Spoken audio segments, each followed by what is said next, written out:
seja bem-vindo para mais um episódio do Putz, falei. Eu sou Gabriel Paulo, estarei com você até o final dessa jornada. Mas para isso eu preciso que você compartilhe esse episódio clicando nos 3 pontinhos que vai ter em algum lugar do seu aparelho, dispositivo móvel, enfim. E compartilhe em pelo menos um grupo e para mais 3 pessoas que você mais conversa. Eu tenho certeza que você vai abençoar o dia delas com esse tipo de conteúdo, porque é um conteúdo que não se aprende ou que não ensinam por aí, porque as pessoas elas querem acumular poder. E eu só quero aqui compartilhar um pouquinho das coisas que eu estou aprendendo com vocês.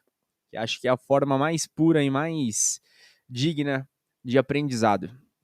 E mais egoísta também, né? Mas enfim. Não esquece de me seguir no Instagram, que é @GabrielPaulo. Lembrando, Paulo tem 2 L's, então é P-O-L-L-O. E antes da gente começar, eu quero que você saiba muito que isso aqui é um resumo de um livro e não opinião pessoal.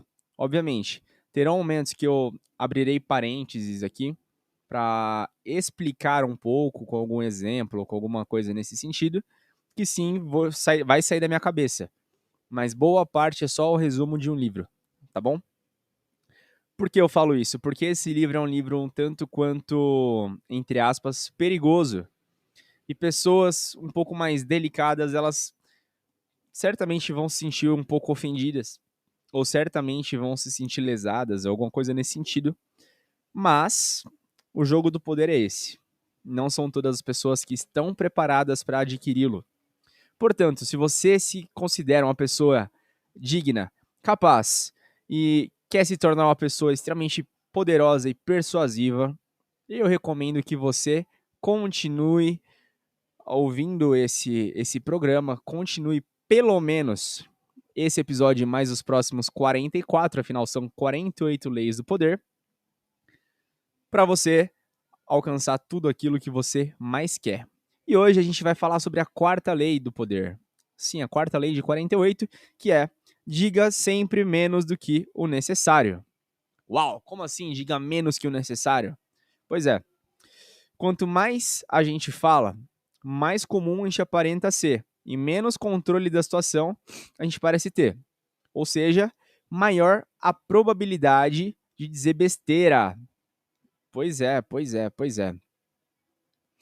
Eu vou ler aqui um trecho do livro, onde tem uma história que vai exemplificar muito esse tipo de contexto, tá bom? Vai dar um contexto para a gente poder trabalhar em cima. Naels Márcios, também conhecido como Coriolano, foi um grande herói militar da Roma Antiga. Na primeira metade do século V a.C., ele venceu muitas batalhas importantes, salvando várias vezes a cidade de uma catástrofe. Como passava a maior parte do tempo nos campos de batalha, poucos romanos o conheciam pessoalmente, o que o tornava, portanto, uma espécie de figura lendária. Em 454 a.C., Coriolano decidiu que era hora de explorar sua reputação e entrar para a política.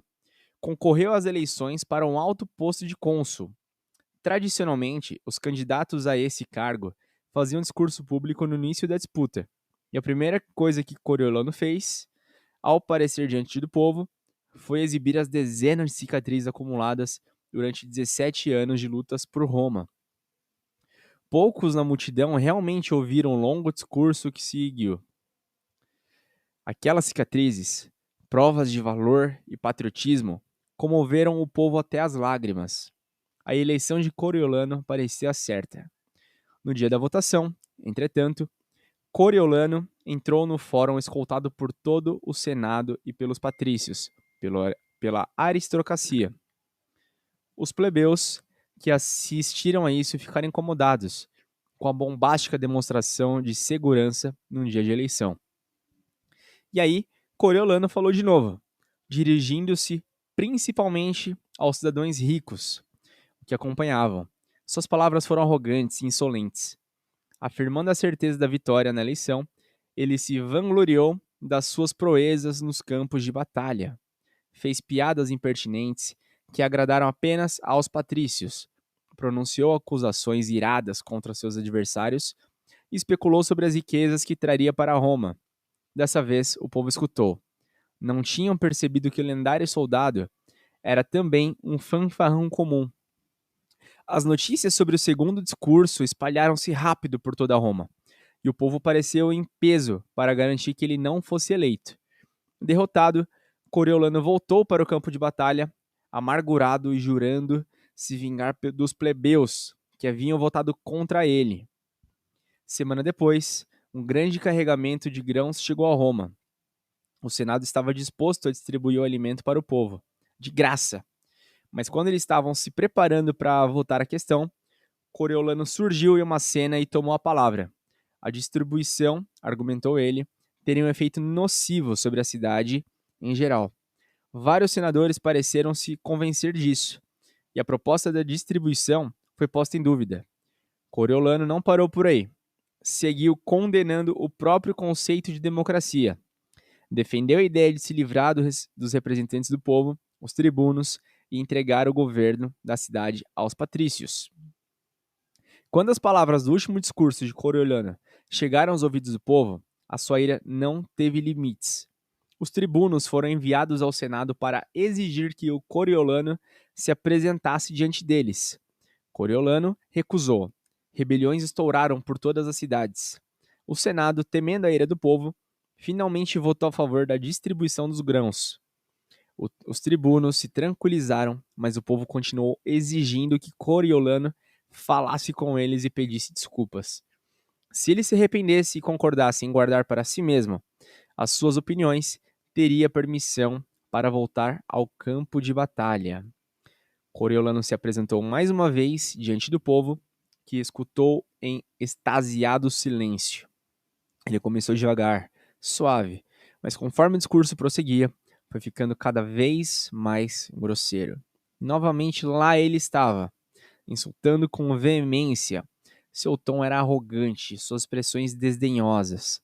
Quanto mais ele falava, mais o povo se zangava. E finalmente, gritaram tanto que ele teve de se calar. Os tribunos conferenciaram, condenaram Coriolano à morte e ordenaram que os magistrados o levassem imediatamente ao alto da rocha Tarpeia e o jogassem lá de cima. A multidão encantada apoiou a decisão. Os patrícios, entretanto, conseguiram intervir e a sua sentença foi transformada em degredo perpétuo.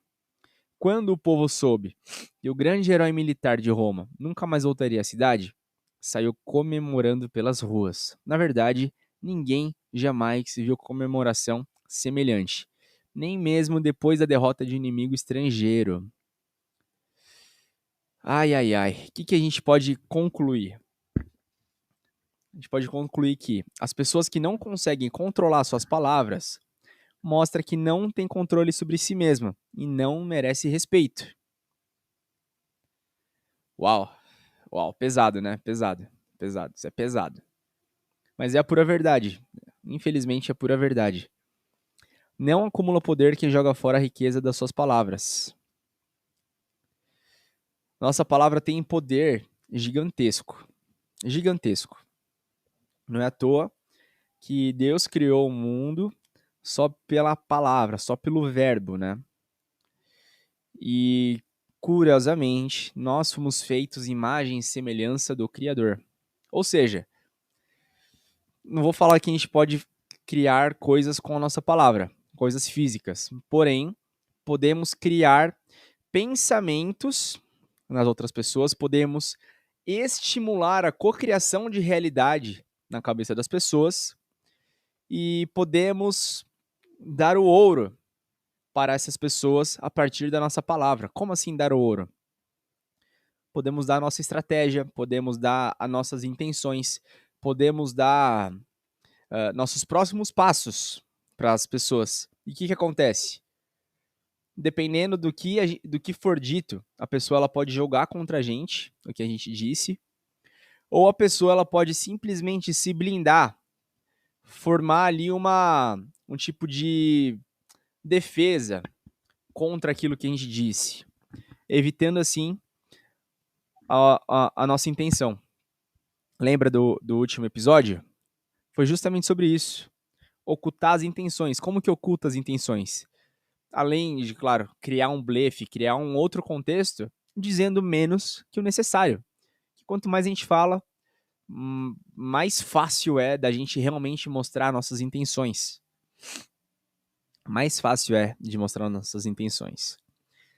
Tem um outro pedaço aqui que eu quero ler, é uma passagenzinha pequena, e aí depois eu continuo as conclusões aqui, tá?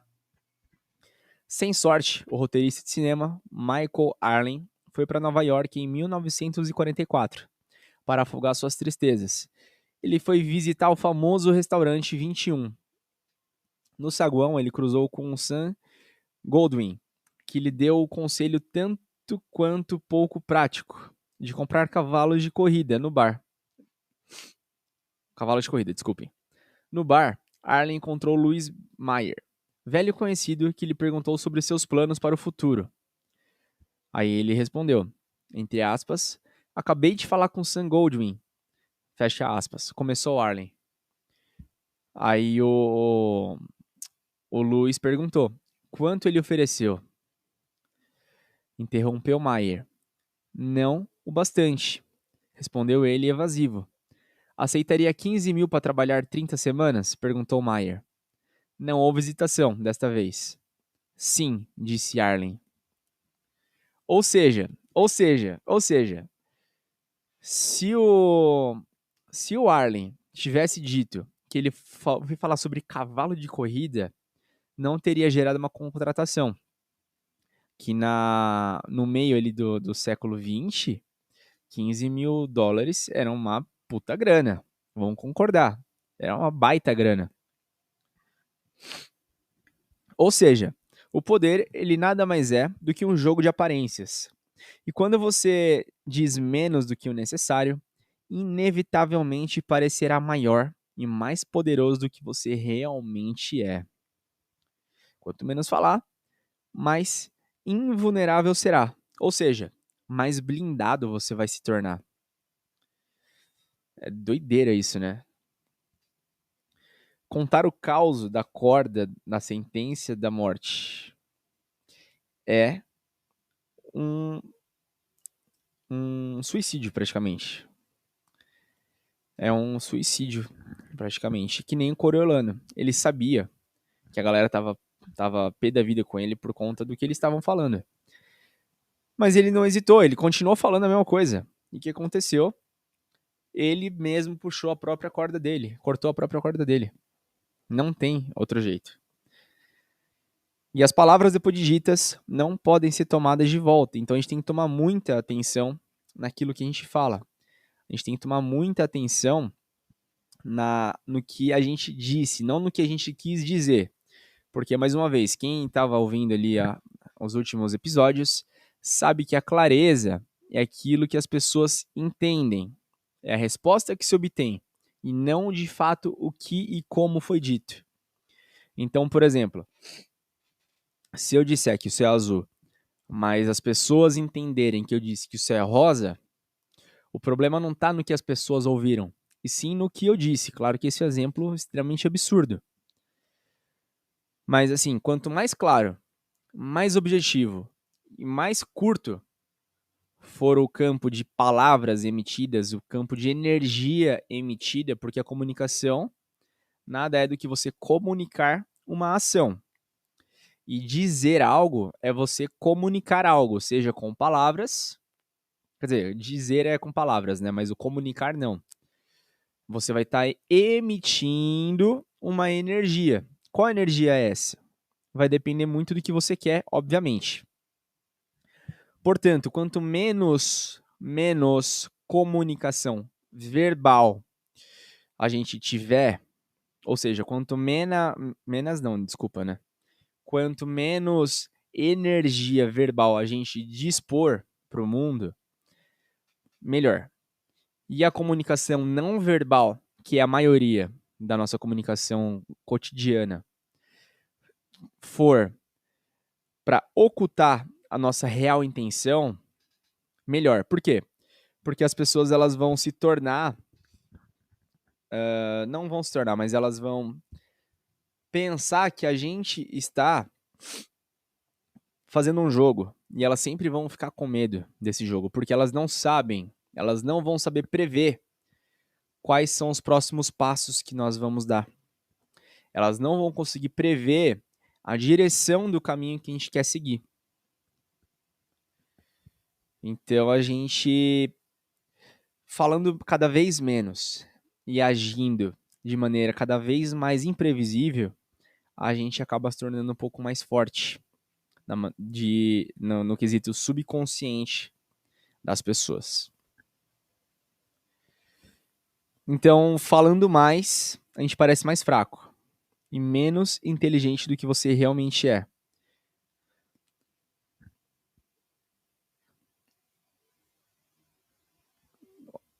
Gente, que doideira. Desculpa esse silêncio, mas eu acabei de ter um insight aqui. Por isso que a galera sempre fala daquele ditado, né? O sábio é aquele que deixa o tolo falar. É o cara que emite menos verbo, né? O cara que emite menos opinião. O tolo é aquele cara que fala pra caramba e não para de falar um minuto.